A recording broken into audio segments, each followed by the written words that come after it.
Good morning, all of you. BSc part second, paper third, chapter thermodynamics second में आज हम study करेंगे entropy as a functions of volume and temperature. हम सभी जानते हैं कि एंट्रोपी फंक्शन है टेम्परेचर और वॉल्यूम का। ये हमारी हो गई इक्वेशन फर्स्ट।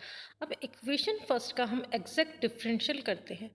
एग्जैक्ट डिफरेंशियल में जो कांस्टेंट होता है वो बाहर और जिसके रिस्पेक्ट में करते हैं वो नीचे और ऊपर डिवाइड के फॉर्म में आ जाता है। तो किस तरह से हम एग्जैक्ट डिफरेंशियल करते हैं? तो D S is equal to del S upon del T at constant volume. क्योंकि यहाँ पे क्या है, हम वॉल्यूम को कांस्टेंट रख रहे हैं, डी टी प्लस अब यहाँ हमने टेम्परेचर को कांस्टेंट रखा है, del S upon del V at constant temperature D V. ये हो गई हमारे पास equation second. First law of thermodynamic के अकॉर्डिंग है D Q is equal to D E plus D W. D Q is equal to होता है T into D S और डी डब्ल्यू होता है पी डी वी। तो इन दोनों की वैल्यू डी क्यू और डी डब्ल्यू की वैल्यू रखने पर जो इक्वेशन आती है T D S is equal to D E plus P D V. तो डी ई की वैल्यू हम लोग इसमें से निकाल लेते हैं, जो होगी T D S minus P D V. ये हो गई हमारे पास इक्वेशन थर्ड। अब एंट्रोपी इंटरनल एनर्जी किसका फंक्शन होती है? टेम्परेचर और वॉल्यूम का। तो इसका भी हम जैसे ऊपर करा है हमने एग्जैक्ट डिफरेंशियल करते हैं। तो एग्जैक्ट डिफरेंशियल क्या होगा?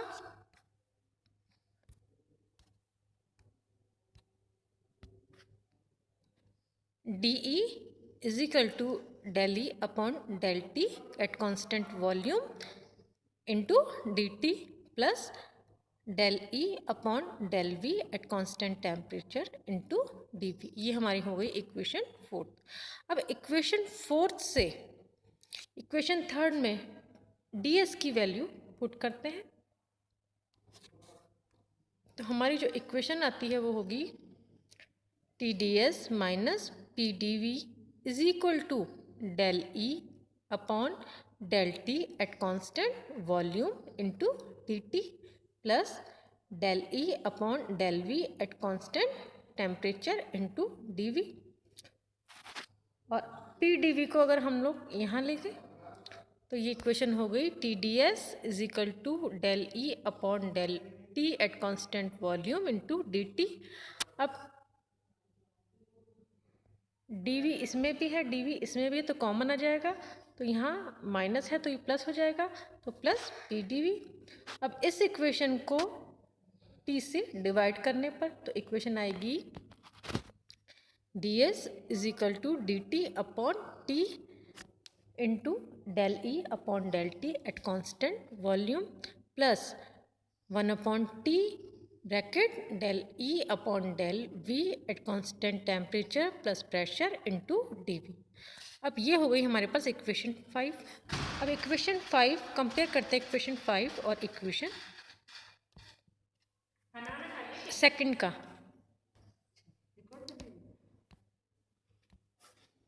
तो जब कंपेयर करते हैं तो del S upon del T at constant volume is equal to 1 T into del E upon del T at constant volume.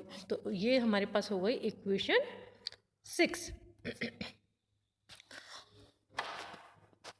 और एक और इक्वेशन आएगी, कंपेयर करेंगे तो del S upon del V into at constant temperature is equal to 1 T del E upon del V at constant temperature plus pressure. तो ये हमारे पास एक हो गई इक्वेशन 9। अब इक्वेशन 7, इक्वेशन 6 और 7 को हम इस तरह भी लिख सकते हैं, यानी टी यहाँ आ जाएगा तो del E upon del T at constant volume is equal to T into del S upon del T at constant volume. तो ये हो गई हमारे पास इक्वेशन 8। और इसे हम लोग del E upon del V at constant temperature is equal to T, जो यहाँ चला जाएगा, into del S upon del V T plus, यहाँ पॉजिटिव है प्रेशर, यहाँ आ जाएगा नेगेटिव। तो ये इस तरह से इक्वेशन हो गई हमारे पास 9th। अब इक्वेशन 8 को तो हम वॉल्यूम और इक्वेशन 9th को हम टेम्परेचर के रिस्पेक्ट में डिफरेंशियल करते हैं, तो डबल डिफरेंशियल होगा। तो हमारे पास जो वैल्यू आ जाएगी वो इस तरह से आएगी, del square E upon del T into del E V is equal to T del square S upon del T into del V. ये हो गई हमारे पास इक्वेशन 10। और del square E upon del T into del E is equal to T del square S del T into del V plus del S upon del V at constant temperature minus del P upon del T at constant volume. तो ये हो गई हमारे पास equation 11। अब equation 10 को equation 11 में से घटाने पर, तो इक्वेशन हमको जो कटता है वो काट देंगे और क्या बच जाता है हमारे पास, ये कट जाएगा, देन ये, तो ये बच जाएगा del S upon del V at constant temperature is equal to del P upon del T at constant volume. तो ये हमारे पास हो गई इक्वेशन 12। अब इक्वेशन 6 में रखने पर, तो del E upon del T at constant volume is equal to C we.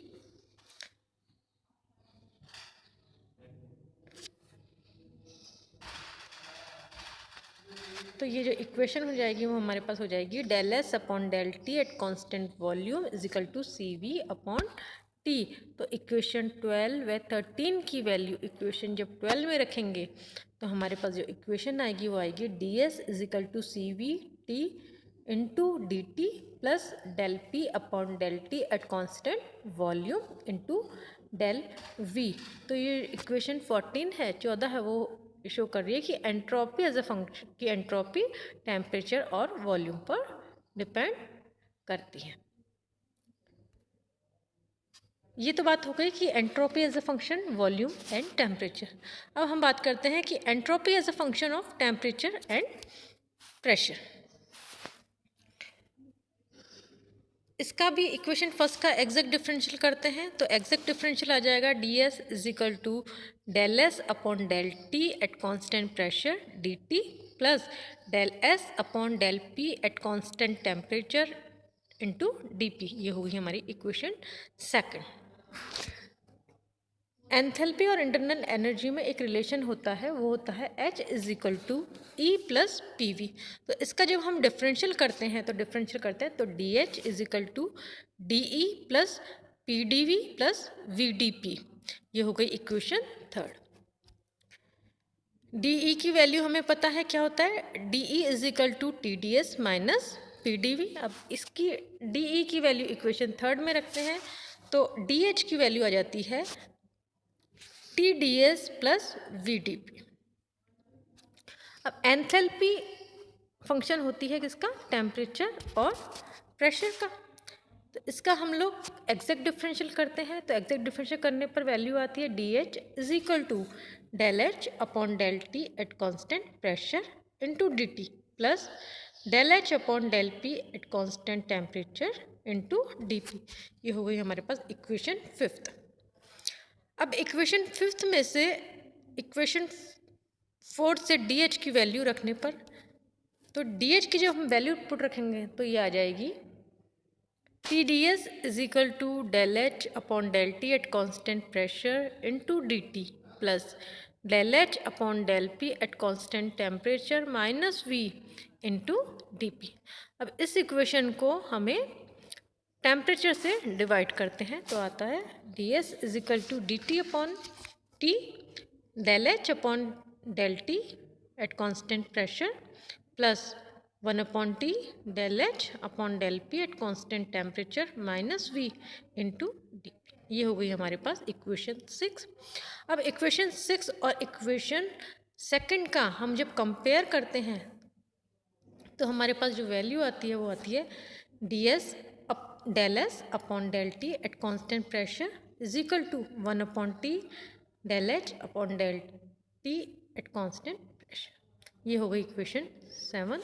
इसी तरह से del S upon del P at constant temperature is equal to 1/T del H upon del P at constant temperature minus V. ये हो गई हमारे पास equation 8। अब equation 7 और 8 को हम दूसरी तरह भी लिख सकते हैं। इस तरह से लिखते हैं तो ये हो गई 9th और 10th। अब इक्वेशन 9th को प्रेशर और इक्वेशन 10th को टेम्परेचर के रिस्पेक्ट में डिफरेंशियल करते हैं तो वैल्यू आती है del square H upon del T into del P is equal to T del square S upon del T into del P. ये हो गई हमारे पास equation 11। Del square H upon del T into del P is equal to T del square S upon del T into del P plus del S upon del P at constant temperature plus del V upon del T at constant pressure. ये हो गई हमारे पास equation 12। अब equation 12 में से equation 11 को घटाते हैं तो वैल्यू आती है del S upon del P at constant temperature minus del V upon del T at constant pressure. तो इक्वेशन 7 में del H del T at constant pressure को सी पी रखने पर जो वैल्यू तो आएगी सी पी अपॉन टी। ये हो गई इक्वेशन 14। तो इक्वेशन 13 व 14 की वैल्यू इक्वेशन हम जब सेकंड में रखते हैं तो वैल्यू आती है d S is equal to C P upon T into D T minus del V upon del T at constant pressure d P. ये हो गई हमारे पास इक्वेशन 15 जो ये शो कर रही है कि entropy as a function of temperature and pressure. Thank you.